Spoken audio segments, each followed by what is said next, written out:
সর্বপ্রথম গত জমা জানলাম কি কারণে অজু ভঙ্গ হয়। যাদের অজু ভঙ্গের কারণগুলো এখনো স্পষ্ট না, তারা বারবার জিজ্ঞাসা করবেন।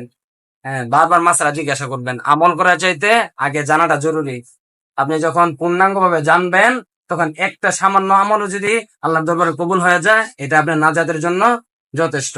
আপনি 50 বছর 60 বছর আমল করলেন, কোনো কবুল হয় না আল্লাহর দরবারে, এই আমলের কোনো গ্রহণযোগ্যতা নাই। আপনি অল্প আমল করছেন কিন্তু আল্লাহর দরবারে কবুল হয়েছে, এই আমলটাই যথেষ্ট আপনি নাজাত পাওয়ার জন্য। এজন্য বেশি বেশি জানার চেষ্টা করবেন, সবাই বারবার জিজ্ঞাসা করবেন। যখনই যে কোনো মাসআলা আপনার কাছে কনফিউজ মনে হয়, জানেন না, সেটা কি জেনে নিবেন। তারপরে আসেন, আজকে আমরা উজু করার তরিকা জানি, উজুর ফজিলত সম্পর্কে জানি, এবং উজু করার কিছু প্র্যাকটিক্যাল নমুনা দেখি কিভাবে উজু করতে হয়, কতটুকু পর্যন্ত ধৌত করা ফরজ আর কোনগুলো ধৌত করা সুন্নাত। প্রথমে আমরা হাদিসে দলিলে যাই যে নামাজ হচ্ছে, আমরা জানি নামাজ বেহেশতের চাবি, নামাজের মাধ্যমে আমরা বেহেশত লাভ করব। ঠিক এই নামাজের জন্য চাবি হচ্ছে পবিত্রতা। এই ব্যাপারে আসেন দলিল দেখি। আন আলী রাদিয়াল্লাহু তাআলা আনহু মিফতাহুস সালাতিত তুহুর, তিরমিজির 3 নম্বর হাদিস। হযরতে আলী রাদিয়াল্লাহু তাআলা আনহু হতে বর্ণিত, আল্লাহর নবী সাল্লাল্লাহু আলাইহি ওয়াসাল্লাম ইরশাদ করেছেন যে পবিত্রতা, ওযু হচ্ছে নামাজের জন্য চাবিকাঠি। আপনি যদি নামাজ সুন্দরভাবে পড়তে চান, আল্লাহর দরবারে কবুলিয়ত নামাজ আপনি আদায় করতে চান, তাহলে অবশ্যই আপনাকে পূর্ণরূপে উত্তম রূপে ওযু করতে হবে। তাহলে 1 নম্বর হচ্ছে নামাজের জন্য পবিত্রতা শর্ত, নামাজের চাবি পবিত্রতা। আমরা সবাই জানি একটা হাদিস, আমরা মুখে মুখে অনেকে বলি as-সালাতু মিরাজুল মুমিনিন। যদিও হাদিসটা কোন হাদিসে পাওয়া যায় না, এই হাদিসের মর্ম কথা আছে হাদিসে, কিন্তু এই শব্দ দিয়ে as-সালাতু মিরাজুল মুমিনিন, এই শব্দ দ্বারা কোনো হাদিসে পাওয়া যায় না। হাদিসে আসে দেখি যে কিভাবে নামাজের মাধ্যমে মুমিনের মেরাজ হয়। এই ব্যাপারে হাদিস শরীফে এসেছে,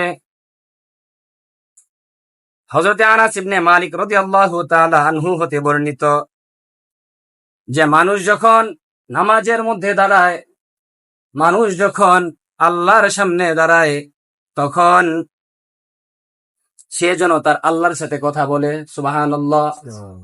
মানুষ যখন নামাজের জন্য দাঁড়ায়, তখন সে যেন কি তার রবের সাথে নিভৃতে একাকী কথা বলে।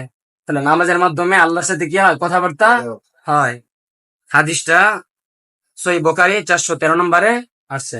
এরপরে আসেন আবু হুরায়রা, সবচেয়ে বেশি হাদিস বর্ণনা যে সাহাবী করেছেন, আবু হুরায়রা থেকে বর্ণিত হাদিস।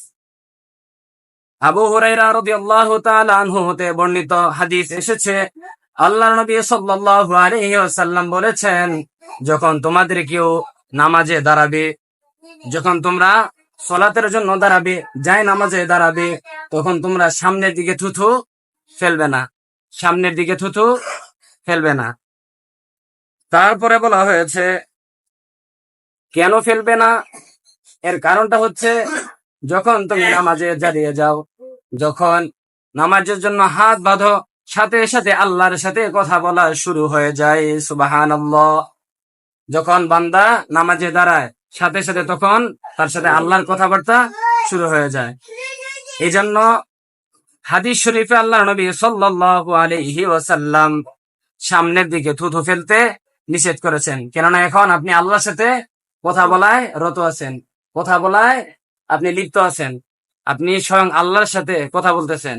যে রব আপনাকে সৃষ্টি করেছেন, এই সারা জাহানের মালিক, সে আল্লাহ আপনার সাথে কথা বলতেছেন, আপনার সম্মুখে আছেন। এই জন্য আল্লাহ নবী সাল্লাল্লাহু আলাইহি ওয়াসাল্লাম মেরাজ হয়েছিল সেই ঊর্ধ্ব আকাশে, আর আপনার মেরাজ হচ্ছে আপনার নামাজে।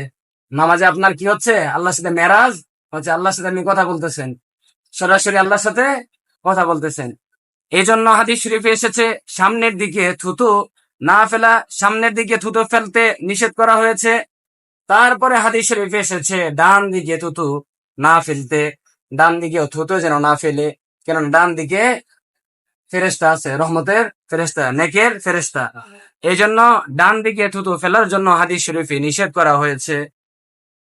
যদি একান্ত প্রয়োজন হয় বাম দিকে অথবা পায়ের নিচে থুতু ফেলা, যেন পরে এটা মুছে ফেলা যায়। এই জন্য এই হাদিস দ্বারা আমরা বুঝতে পারি, এই হাদিসটা হচ্ছে সহিহ বুখারীর 416 নম্বর হাদিস। একই হাদিস 413, 416 একই হাদিস।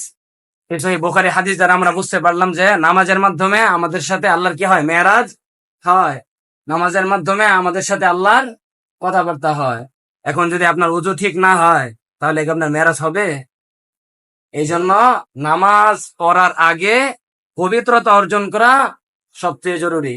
আপনার যত বেশি আপনি পবিত্রতা, যত উত্তম রূপে আপনি ওযুটা করতে পারবেন, তত বেশি আপনার নামাজে আল্লাহর সাথে দিদার হবে, তত বেশি নামাজে আপনার মনোনিবেশ হবে, তত বেশি ওই নামাজ দ্বারা আপনি রহমত হাসিল করতে পারবেন আল্লাহ।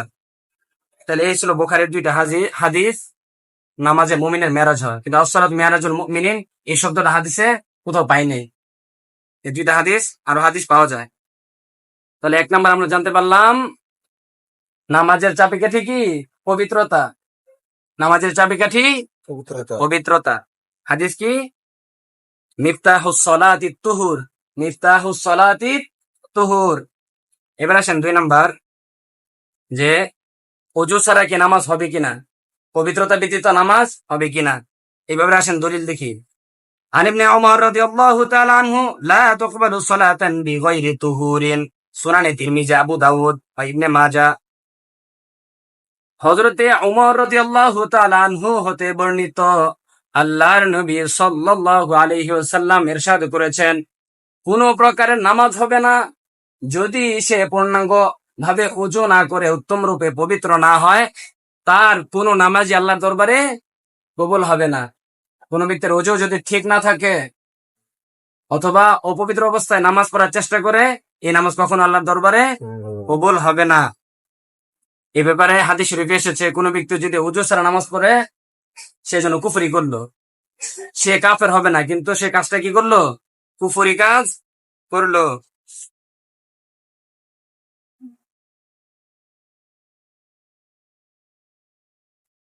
তাহলে নামাজ ওযু ছাড়া কি করা যাবে না? নামাজ পড়া যাবে না। অবশ্যই এজন্য হাদিস শরীফে এসেছে, নামাজ কবুল হওয়ার জন্য শর্ত হচ্ছে ওযু পূর্ণাঙ্গভাবে করতে হবে। ওযু ব্যতীত নামাজ কবুল হবে না। এই হাদিসটা এসেছে সুনানে তিরমিজি 1 নম্বর হাদিস, আবু দাউদের 59 নম্বর হাদিস, ইবনে মাজাহ 271 নম্বর হাদিস, যে লা তুকবালু সলাতান বিগয়রি তুহুরিন, পবিত্রতা ব্যতীত কোনো নামাজই কবুল হবে না। এবার আসেন আরেকটা হাদিস শুনি, যে ব্যক্তি উত্তম রূপে ওযু করবে না, তার জন্য সরাসরি আল্লাহ নবী জাহান্নামের হুমকি দিয়েছেন। আসেন দলিল দেখি। عن ابن عمر رضي الله تعالى عنه قال قال رسول الله صلى الله عليه وسلم فنادى بأعلى صوته ويل لأعقاب من النار مرتين أو ثلاثا, রাহুল বুখারী, সহিহ বুখারীর 60 নম্বর হাদিস। ইবনে ওমর আব্দুল্লাহ ইবনে আমর রাদিয়াল্লাহু তাআলা আনহু হতে বর্ণিত, তিনি বলেন, আল্লাহর নবী সাল্লাল্লাহু আলাইহি ওয়াসাল্লামের সাথে আমরা কোন এক সফরে বের হয়েছি। তখন আমরা সামনের দিকে এগিয়ে গিয়েছি, আর আল্লাহর নবী সাল্লাল্লাহু আলাইহি ওয়াসাল্লাম আমাদের পিছনে রয়েছিলেন। কিছুক্ষণ পর আল্লাহর নবী সাল্লাল্লাহু আলাইহি ওয়াসাল্লাম আমাদের কাছে এসে পৌঁছলেন। এমতো অবস্থায় আসরের নামাজটা যায় অবস্থা, আসরের নামাজের ওয়াক্তের শেষের দিকে। এই জন্য সাহাবে কেরাম একটু তাড়াহুড়া করে ওযু করতেছেন। ওযু করতে শেষ পর্যন্ত পা গুলাকে সাধারণভাবে ভিজাচ্ছেন, পা গুলো ভালোভাবে ঘষে ঘষে পা গুলাকে মাসাহা করে পা গুলাকে উত্তম রূপে ধুচ্ছেন না। আল্লাহর নবী সাল্লাল্লাহু আলাইহি ওয়াসাল্লাম এটা দেখে উচ্চ স্বরে বলতে লাগলেন, ও সাহাবীরা কি করছো? ফানাদা বিআলা সাওতিহি, তিনি উচ্চ স্বরে বলতে লাগলেন, ওয়াইলুল লিআকাবি মিনান নার, ও সাহাবীরা তোমরা কি করছো? তোমরা ওযুতে পা গুলো ভালোভাবে ধুচ্ছ না, পা গুলো মাসাহ করছো না, তোমাদের পা গুলো শুষ্ক রয়ে যাচ্ছে। আল্লাহ নবী সাল্লাল্লাহু আলাইহি ওয়াসাল্লাম ইরশাদ করেন, যদি ওযুর মধ্যে কেউ ঠিকঠাক ভাবে পা গুলো মাসাহ না করে, পা ধৌত করা কিন্তু ফরজ, যদি পা ঠিকঠাক ভাবে না ধৌত করে, ওযুর অঙ্গগুলো ভালোভাবে ধৌত না করে, এর জন্য তাকে জাহান্নামের শাস্তি ভোগ করতে হবে। নাউযুবিল্লাহ। আল্লাহ বলতেছেন, ওয়াইলুল লিআকাবি মিনান নার, এই যে পা গুলো যে ঠিকভাবে ধুচ্ছ না, এর জন্য তোমাকে জাহান্নামে শাস্তি ভোগ করতে হবে। তাহলে পা যদি জাহান্নামে যায় শরীরটা কি বাদ থাকবে? তার মানে কি আপনি যদি অজু ঠিকঠাক ভাবে না করেন, অজুর অঙ্গগুলো ভালোভাবে ধৌত না করেন, উত্তম রূপে ধৌত না করেন, তাহলে এর জন্য কি করতে হবে? জাহান্নামের শাস্তি ভোগ করতে হবে। মাররাতাইনে আও সালাসান, এই কথাটা নবীজি শুধু একবার বলেন নাই, মাররাতাইনে দুইবার বলেছেন, আও সালাসান তিনবার বলেছেন। আল্লাহ নবী সাল্লাল্লাহু আলাইহি ওয়াসাল্লাম এই কথাটা তিনবার বলছেন। ভালোভাবে অজু করো না কেন, এর জন্য জাহান্নামের শাস্তি ভোগ করতে হবে, জাহান্নামের শাস্তি ভোগ করতে হবে, জাহান্নামের শাস্তি ভোগ করতে হবে। তিনবার এই কথা আল্লাহ নবী সাল্লাল্লাহু আলাইহি সাল্লাম বলেছেন। এই জন্য এই হাদিস দ্বারা বোঝা যায় যে উত্তম রূপে যদি অজু না করেন আর এই অজু ছাড়া নামাজ পড়েন, এই জন্য আপনাকে কি করতে হবে? জাহান্নামের শাস্তি ভোগ করতে হবে। আসেন তাহলে আমরা শুনলাম অজু ঠিকঠাকভাবে না করলে জাহান্নামের ধমকি। এবার আসেন অজুর ফজিলত সম্পর্কেও জানি। শুধু জাহান্নামের ধমকিটা শুনলেন, ফজিলতটা শুনবেন না? আসেন এবার ফজিলতের দিকে আগাই। সহিহ মুসলিমের 465 নম্বর হাদিস। عن ابي هريره رضي الله تعالى عنه قال قال رسول الله صلى الله عليه وسلم اذا توضا العبد المسلم او بالمؤمن فغسل وجهه خرج من وجهه كل خطيئه نظر اليها بعينه مع الماء او مع اخر خطر الماء رواه مسلم। মুসলিম শরীফে আল্লাহর নবী সাল্লাল্লাহু আলাইহি ওয়াসাল্লাম আবু হুরায়রা রাদিয়াল্লাহু তাআলা আনহু হতে বর্ণিত, আল্লাহর নবী সাল্লাল্লাহু আলাইহি ওয়াসাল্লাম ইরশাদ করেন, যখন তোমাদের কেউ নামাজের জন্য ওযু করবে, যখন ওযু করার সময় তোমরা তোমাদের মুখে পানি দিবে। এবার বলছেন হে মুসলিমরা অথবা মুমিনরা, যখন তোমরা ওযু করার জন্য মুখে পানি দিবে, এই ওযু করার জন্য মুখে পানি দেওয়ার কারণে তোমাদের চোখ দ্বারা যা গুনাহ হয়েছিল সমস্ত গুনাহগুলি ওযুর পানি দ্বারা অথবা ওযুর পানির শেষ ফোঁটার দ্বারা সমস্ত চোখের গুনাহগুলি আল্লাহ মাফ করে দিবেন। সুবহানাল্লাহ। তারপরে আল্লাহ নবী সাল্লাল্লাহু আলাইহি সাল্লাম বলেন, ওযু করার সময় দুই হাত যে ধৌত করেছিলে, এই দুই হাত ধৌত করার কারণে যে সমস্ত পানি অথবা পানির শেষ ফোঁটার যে পানিগুলা ঝরেছে, সেই পানির সাথে গুনাহগুলি আল্লাহ তাআলা ঝরাইয়া দিবেন। সুবহানাল্লাহ। তারপরে যখন মাথা মাসাহ করেছিলে, মাথা দ্বারা যা গুনাহ হয়েছিল সমস্ত গুনাহগুলি আল্লাহ মাফ করে দিবেন। তারপরে পা দ্বারা যা গুনাহ হয়েছিল, ওই ওযুর পানি দ্বারা পা ধোয়ার কারণে ওই পানি দ্বারা অথবা পানির শেষ ফোঁটার দ্বারা যত গুনাহ হয়েছিল সমস্ত গুনাহগুলি আল্লাহ ধুয়ে মুছে পরিষ্কার করে দিবেন। তাহলে আবু হুরায়রা রাদিয়াল্লাহু তাআলা আনহু হতে এই হাদিসটা বর্ণিত হয়েছে। সহিহ মুসলিমের 465 নম্বর হাদিস। এরপরে আসেন একই হাদিস আবু হুরায়রা থেকে বর্ণিত। নুআইম মুজমির রহমতুল্লাহ আলাই তিনি আবু হুরায়রা থেকে বর্ণনা করেন। নুআইম মুজমির বলেন, আমি আবু হুরায়রা রাদিয়াল্লাহু তাআলা আনহুর সাথে ছিলাম। তখন আবু হুরায়রা রাদিয়াল্লাহু তাআলা আনহু মসজিদের ছাদের উপরে উঠলেন। ওনার সাথে আমি ছাদের উপরে গেলাম। তখন আবু হুরায়রা রাদিয়াল্লাহু তাআলা আনহু ওযু করে আমাকে দেখাচ্ছেন। আবু হুরায়রা রাদিয়াল্লাহু তাআলা আনহু ওযু করার শেষে আবু হুরায়রা রাদিয়াল্লাহু তাআলা আনহু বর্ণনা করেন যে হাসরের ময়দান যখন কায়েম হয়ে যাবে, যখন সমস্ত নবীদের উম্মতরা হাসরের ময়দানে থাকবে, তখন আল্লাহর নবী সাল্লাল্লাহু আলাইহি সাল্লামের উম্মত শেষ নবীর উম্মতকে চেনার একটা খুব সুন্দর আলামত আছে। সেটা হচ্ছে যখন আল্লাহর নবী সাল্লাল্লাহু আলাইহি সাল্লামের উম্মতটা উত্তম রূপে ওযু করবে, ভালোভাবে ওযু করবে, যে যত ভালোভাবে ওযু করবে তার হাত, চেহারা এবং পা গুলো নূরে নূরান্বিত চমকাইতে থাকবে। সুবহানাল্লাহ। হাসরের ময়দানে তাদের হাত পা গুলি কি করতে থাকবে? চমকাইতে থাকবে, নূরের আলোর মতো, সূর্যের আলোর মতো চমকাইতে থাকবে। একমাত্র শেষ নবীর উম্মত, আপনার এই দামি নবীর উম্মতদের জন্য এই স্পেশালিটি, অন্য কোন উম্মতের এই স্পেশালিটি নাই। তুমি যে বলেন তাদেরকে আমি সহজেই চিনতে পারবো। ওযু করার কারণে তাদের হাত পা গুলি কি করতে থাকবে? নূরে নূরান্বিত হয়ে যাবে, নূরে উজ্জ্বল হয়ে যাবে, আলোর মতো চমকাইতে থাকবে। এজন্য আবু হুরায়রা বলেন, নবীজি বলেছেন হাদিসের শেষে, যে যত বেশি উত্তম রূপে ওযু করবে তার হাত পা গুলো তত বেশি চমকাইতে থাকবে। তাহলে এই হাদিস শেষে সহিহ বুখারীর 136 নম্বর হাদিস, সহিহ বুখারীতে এসেছে। এই জন্য উত্তম রূপে ওযু করার ফজিলত হচ্ছে আপনার হাত পা গুলো চমকাইতে থাকবে। আপনাকে নবীজি সহজেই চিনতে পারে, সে আমার উম্মত। এটা হচ্ছে আপনার উত্তম রূপে ওযু করার, নবীর উম্মত হওয়ার আইডেন্টিটি। বুঝছেন? এ হলো ফজিলত। এবার আসেন নবীজি সাল্লাল্লাহু আলাইহি সাল্লামের ওযু করার তরিকা দেখে, নবী সাল্লাল্লাহু আলাইহি সাল্লাম কিভাবে ওযু করতেন। عن أبي حية رضي الله تعالى عنه قال قال رسول الله صلى الله عليه وسلم رأيت عليا توضأ فغسل كفيه حتى أنقاهما إلى آخر آيات رواه আবু দাউদ ও তিরমিজি ও সুনান ইবনে মাজা ও মিশকাত। এই হাদিসটা এসেছে আপনার আবু দাউদে, সুনান ইবনে মাজা, মিশকাতের 48 নম্বর হাদিস। হাদিসটা বর্ণিত হয়েছে আবি হাইয়া রহমতুল্লাহ আলাই, তিনি আলী রাদিয়াল্লাহু তাআলা আনহু হতে হাদিসটা বর্ণনা করেছেন।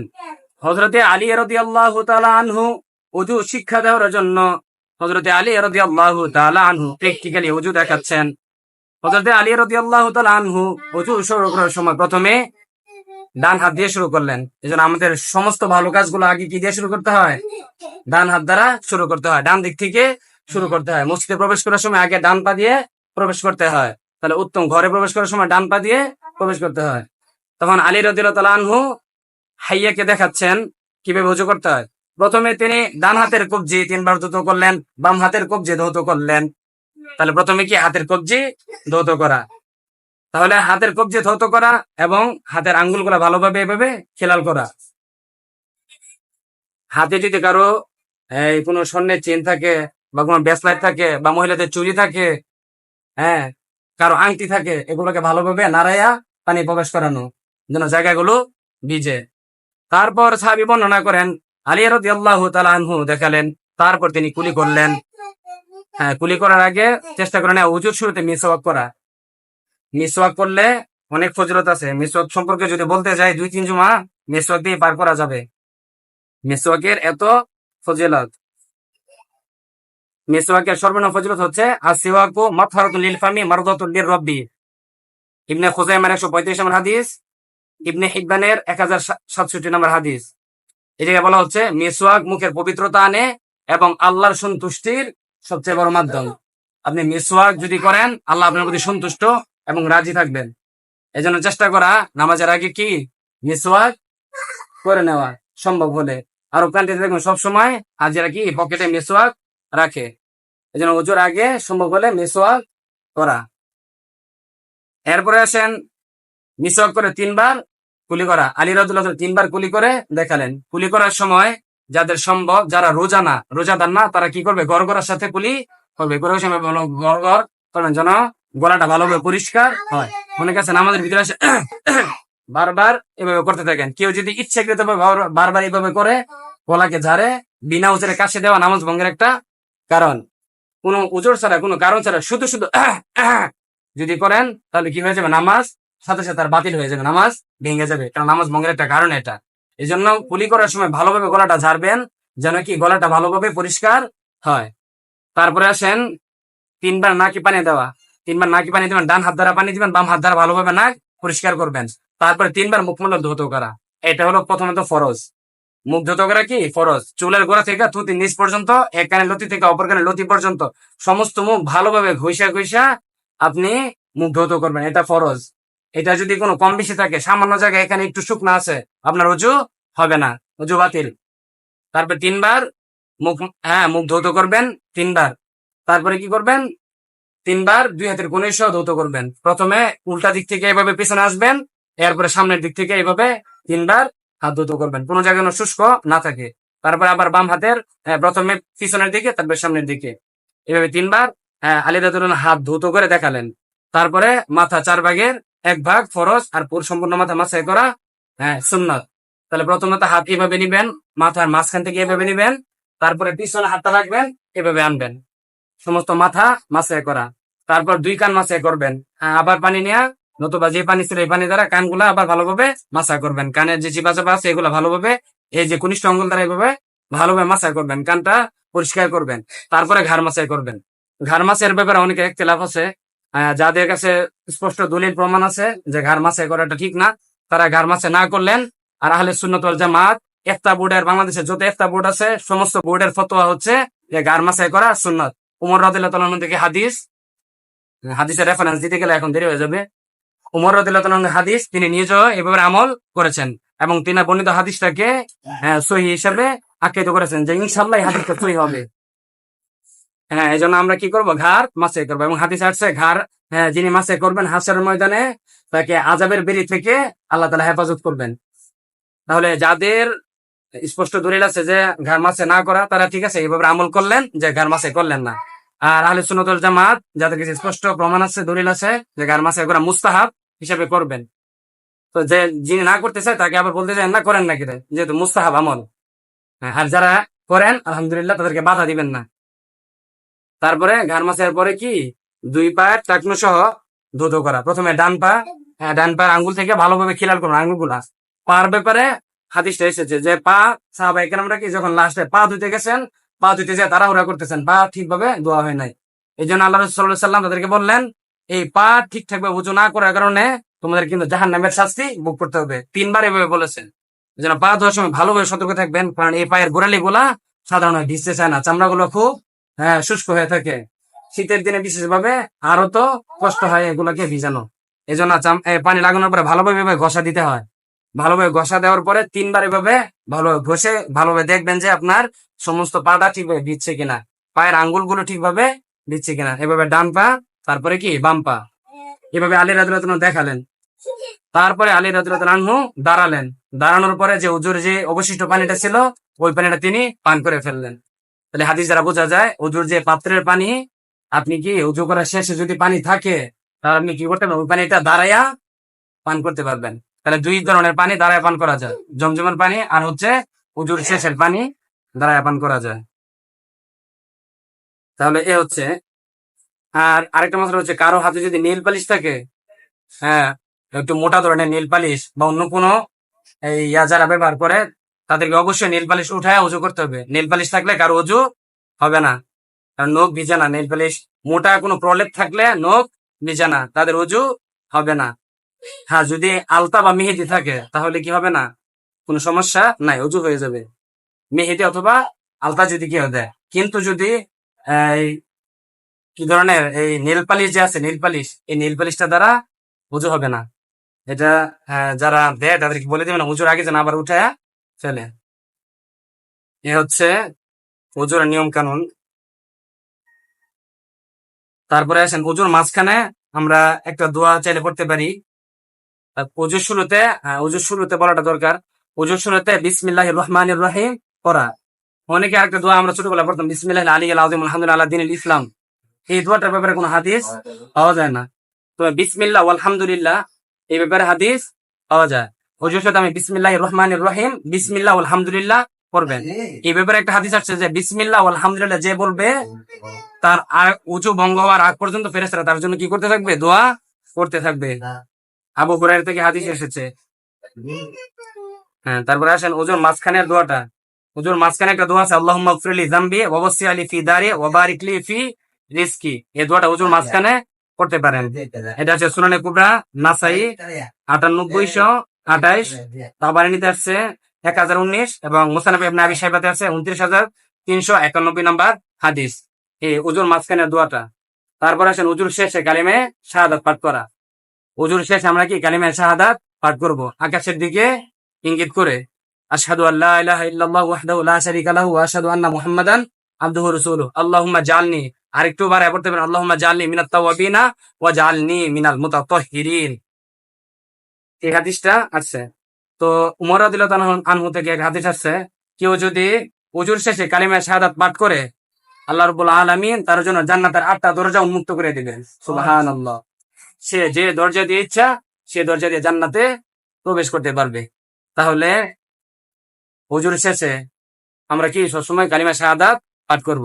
এই জন্য আমাদেরকে উজু কখন করি, যখন নামাজ পড়তে হয়, আমাদের ঠিকঠাক ভাবে নামাজ আদায় করতে হবে এবং সাথে ঠিকঠাক ভাবে উজু করতে হবে।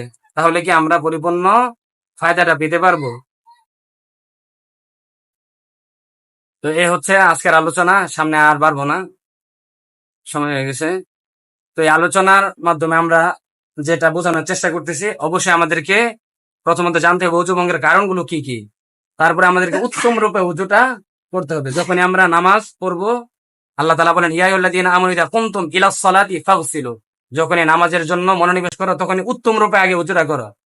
তাহলে আপনার উজুটা যত বেশি পারফেক্ট হবে, যত উত্তম হবে, আপনার নামাজটার সাথে আল্লাহর সাথে তত সুন্দর মেরাজ হবে। এই আলোচনা প্রথম দিকে বলেছিলাম যে নামাজের মাধ্যমে মুমিনের কি হয়, মেরাজ হয়। যখন সে নামাজ শুরু করে দেয় তখন আল্লাহ তার সাথে কথা বলতে থাকে। আল্লাহর সাথে তার কথোপকথন শুরু হয়ে যায়। এই জন্য বলা হয়েছে সামনের দিকে থুতো না ফেলা, ডান দিকে থুতো না ফেলা, কারণ সে এখন কি আল্লাহর সাথে কথা বলা অবস্থায় আছে। বেশি প্রয়োজন হলে বাম দিকে অথবা পায়ের নিচে থুতো ফেলা, যেন পরে মুছে ফেলে যায়।